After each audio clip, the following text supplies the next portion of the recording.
Good morning. Welcome to What You Reading. This morning we welcome back a friend of the show, and it's good to have you back, John.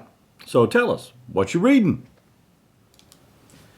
Oh, I'm reading Devotions by Mary Oliver.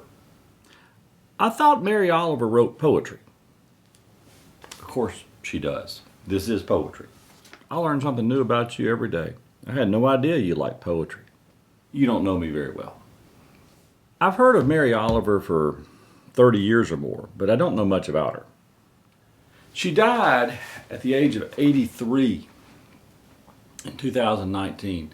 She was born in Ohio, spent most of her adult life in Provincetown, Massachusetts, and her last few years in Florida. What else should we know about Mary before we jump into her book, The Devotions? Well, her critics would say that she believes in God. So that makes her poetry less curious and more predictable, which are really not the qualities we associate with good poets. Now, she loves nature, that's clear. I suppose you should also know that most of her writing is about paying attention. I think she would say a good life and good poetry begins with paying attention to just the smallest of matters. And nature leads us to the sacred is another theme that you'll see and hear in her work. Why should we read Devotions? Well, Devotions was published in 2017. It's an anthology of her work going back to 1963.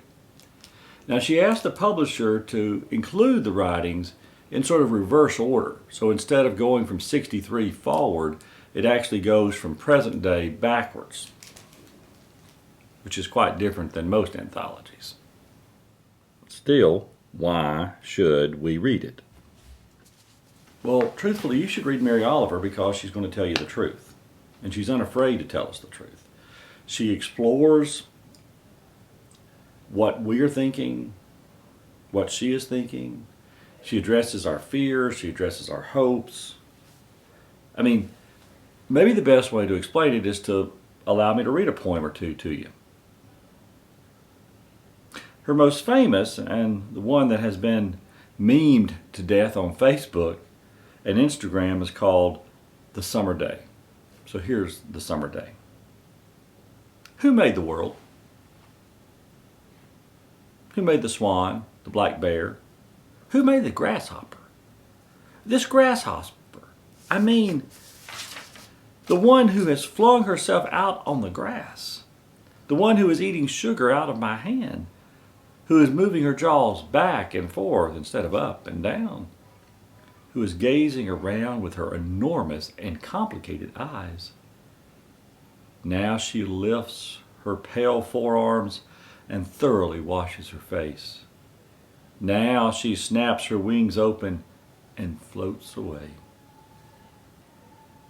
I don't know exactly what a prayer is. I do know how to pay attention, how to fall down into the grass, how to kneel down in the grass, how to be idle and blessed, and how to stroll through the fields, which is what I have been doing all day. Tell me, what else should I have done? Doesn't everything die at last, and too soon?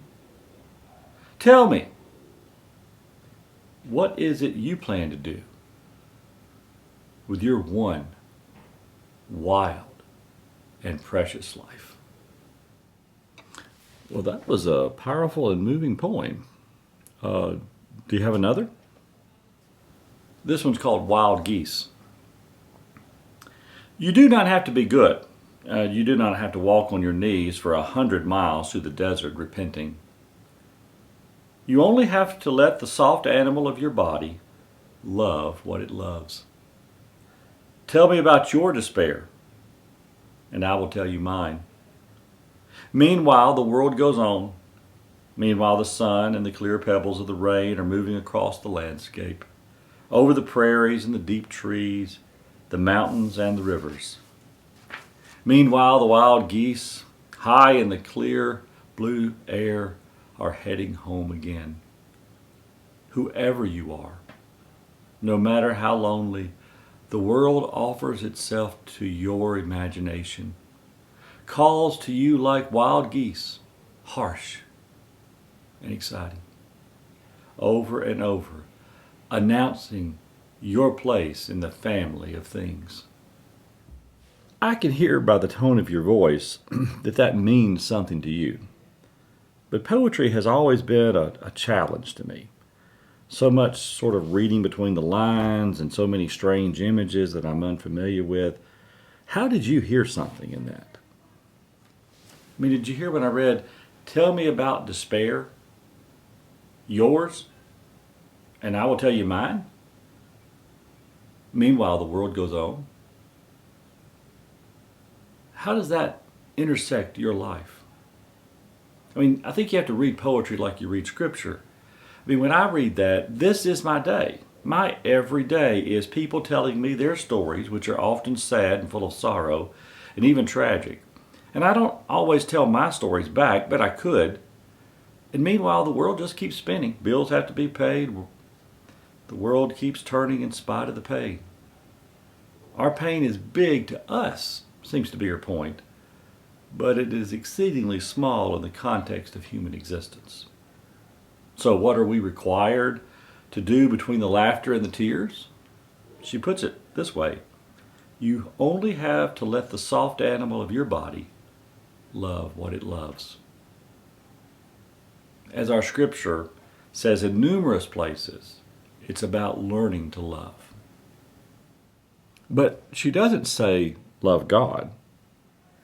No, that's right. I mean, she writes love what it loves, which I hear, because of my faith, through the filter of faith, which is I choose to love God and love others. Well, earlier you said she wrote about nature. Can you share an example of that? Oh yeah, this is one of my favorites. It's called Spring. Somewhere a black bear has just risen from sleep and is staring down the mountain all night in the brisk and shallow restlessness of early spring. I think of her four black fists flicking the gravel, her tongue like a red fire touching the grass, the cold water. I mean, there's only one question: how to love this world. I think of her rising like a black, leafy ledge to sharpen her claws against the silence of the trees. Whatever else my life is, with its poems and its music and its glass cities, it is also this dazzling darkness coming down the mountain, breathing and tasting. All day I think of her white teeth, her wordlessness, her perfect love. I mean, it's in the lives of animals, giving birth, hunting for food, dying. These are Mary's obsessions. I mean, there's only one question, she says: how to love this world. I mean, there's another poem that I really do enjoy of hers. It's about nature and I cherish it. It's called How I Go to the Woods. Ordinarily, I go to the woods alone, with not a single friend, for they are all smilers and talkers, and therefore unsuitable. I don't really want to be witnessed talking to the catbirds or hugging the old black oak tree. I have my ways of praying, as you no doubt have yours. Besides, when I am done, I can become invisible. I can sit on the top of a dune as motionless as an uprise of weeds until the foxes run by unconcerned. I can hear the almost unhearable sounds of the roses singing. So, if you have ever gone to the woods with me, I must love you very much. Well, John, we are out of time, and there's no smooth way to end this. Mary Oliver sounds like an insightful writer. And John, you've at least convinced me to pick up a copy of Devotions. So, happy reading until next time on What You Reading.